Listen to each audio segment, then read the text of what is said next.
Ivan Katz here at the First Tee Lowcountry disc golf course and also golf course here on Hilton Head Island. A great place to come if you want to actually learn the sport of disc golf, or if you want to learn the sport of golf as well. They have some driving ranges and then a little mini course, which is great if you're just learning the sport of golf. And also disc golf here, they have white tees, which are for the beginners, and they have blue tees also. And today in this video I'm going to shoot the white tees, the beginners, and I'm going to shoot all 9 holes, and I'm going to show you what I throw, how I throw it, and why I throw it, and the different techniques of disc golf as well. So let's get started on hole 1. Hole 1 is 219 feet and sort of a straight shot with nothing in the way, but you do have a lot of trouble area here on the right. So I'm going to go ahead and flick, which means I'm going to come along this way out here and hopefully fade back towards the basket. Let's see if we can make that happen.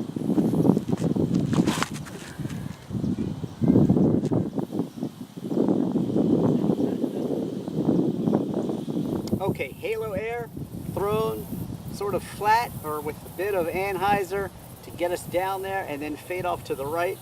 It's a overstable disc for me, which means it tends to straighten up maybe a little and then fade off to the right. And that's typical of the forehand flick. You can vary the degree of hyzer. This is hyzer, and this is anhyzer. And sometimes for overstable discs like this one, to get it to go far, you can give it a little anhyzer and let it kind of straighten out and then fade back, and that gives you a lot of distance. But in that case, you're fighting the disc's tendencies. The disc tendency, if thrown with hyzer, is to maybe straighten up a little and then fade off. So I fought the tendency a bit for this disc. It's a very fast disc, the first number, and that's, I believe, a 13 on this halo air. So very fast, and the lower the first number, the easier it will be for you to throw.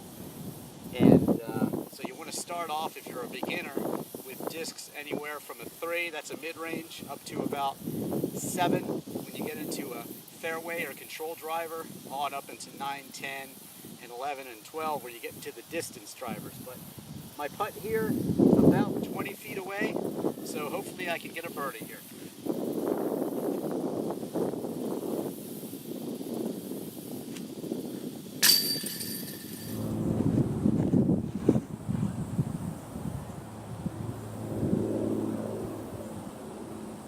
Okay, number 2, what I did is I threw the same disc, the halo air, because of its tendencies to fade off to the right. And this time I threw it a bit lower, because if you get too high, the wind will take it and send you into the rough here, and you don't want to lose a disc. That reminds me, write your name and your phone number on your discs. That way, if you lose it and someone finds it, they'll call you and get it back to you. Now for the putt, probably about 13, 14 feet. Number 3 here, a straight shot, 267 feet. Now the wind is blowing this way today, and that means I'm going to throw something a little understable, which should turn over this way and then fade back. Hopefully keep me away from the woods.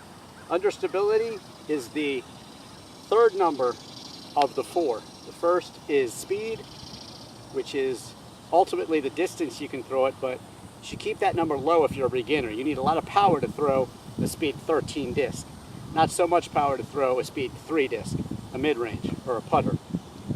Second is the glide. That's how it glides in the air. The higher the number, the more lift it has. And the third, -4 in this case, this is a Vulcan, 13, 5, -4. That means it will turn over if you have the power to throw it and turn it over. That's understable when the disc turns over. If the disc turns this way, that's overstable. Understable, hyzer, flip up, turn over, and maybe S out. That's your ideal shot with an understable disc. Throw it with some hyzer, turns up, turns over, and gives you a nice little S pattern. Let's see if I can hit that. The last number is fade. That's how much it'll fade off at the end. Now for a right hand player, everything is opposite. Understable for this side means turn over and go that way. So if you throw this way, understable turns over and will S out that way if you throw it correctly. So that's right hand, backhand. This is right hand, forehand, sidearm.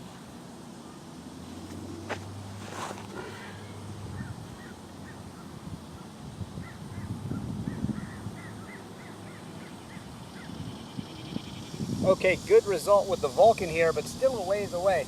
Probably right around the circle, which is 33 feet. The circle, 10 meters, 33 feet. If you're outside of that circle, that means 33 feet.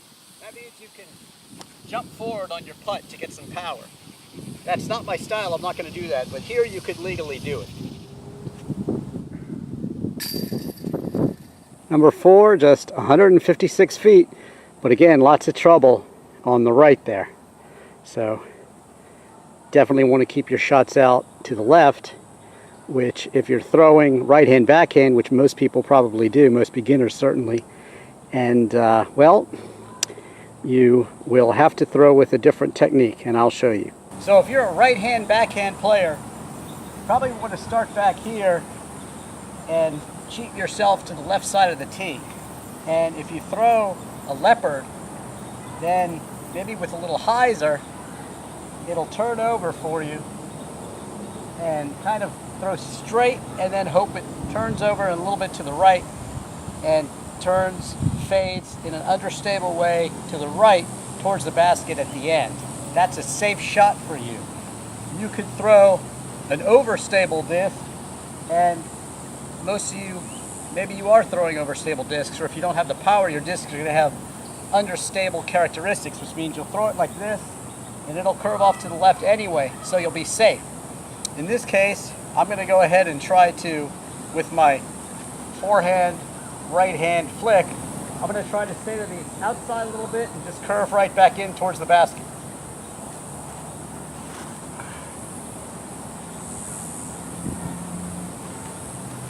So there you go, my crank SS thrown with some hyzer to let it just go ahead and curve around right towards the basket, leaving me basically a drop in.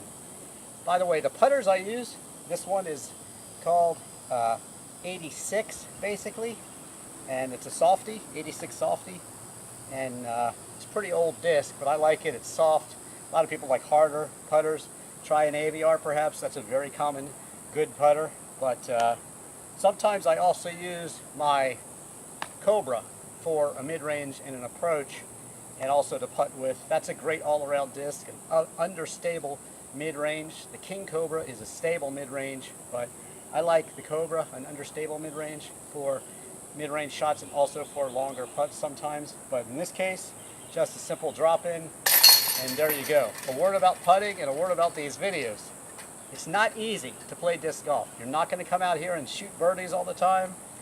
You're not going to get holes in ones, but you will eventually. Check out my other videos on YouTube. I have some ace shots, some cool shots, and lots of videos including everything you need to know about disc golf. That's a longer video that tells you everything about throwing, playing, disc selection, and some good hot tips for you as well when you're learning the game. When I'm shooting videos, I throw lots of discs and I take lots of different shots to highlight certain discs that I want to highlight and certain shots that I want to highlight. So again, it's a difficult sport. You're not going to come out here and throw birdies, aces, or even pars. Don't worry, everybody has tough days also, even the pros. So keep playing, do what's right for you, and practice, practice, practice. All right, now on to the next one. Number 5 here, straight ahead, 195 feet. You want to make sure you don't overshoot it and end up in the rough.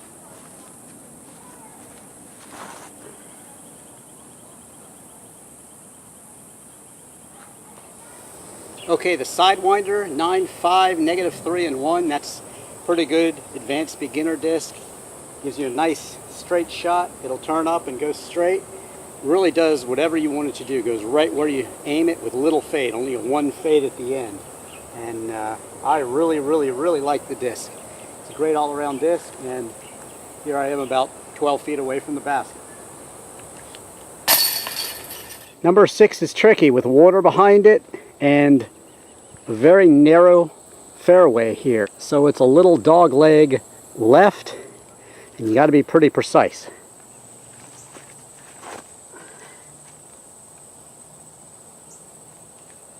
Okay, good approach here with the Viking. Great all-around disc, does exactly what you tell it to do, and left me beyond the basket here, probably about 15 feet or so.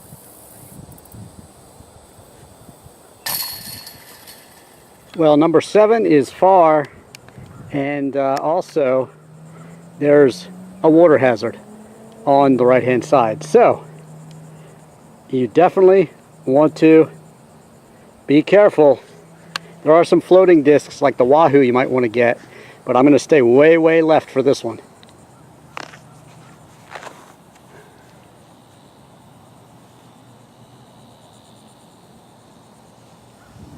Okay, the stable to understable hex racket 10 turned over and kept me well away from the water hazard.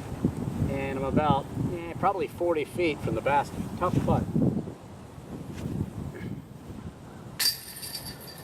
Okay, number 8, 132 feet. Gonna try to throw it with my putter. My understable putter.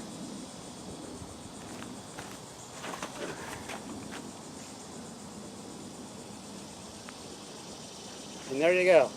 Understable putter. Threw it with a lot of power and a lot of hyzer, and it turned up and went straight.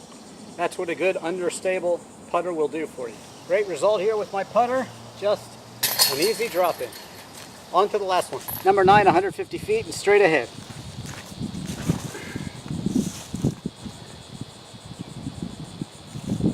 Okay, once again, the hex racket 10. About a 15, 18 foot putt, I would say, maybe 20. Okay, so there you have it. The beginner 9 white tees here at Lowcountry. And I hope you've enjoyed this video. Check out all my other disc golf videos. Check out my literal video for Chris Isaac's Wicked Game. Check out my car reviews as Drivin Ivan documentaries and all my music videos as well. Again, thanks for watching, and don't forget to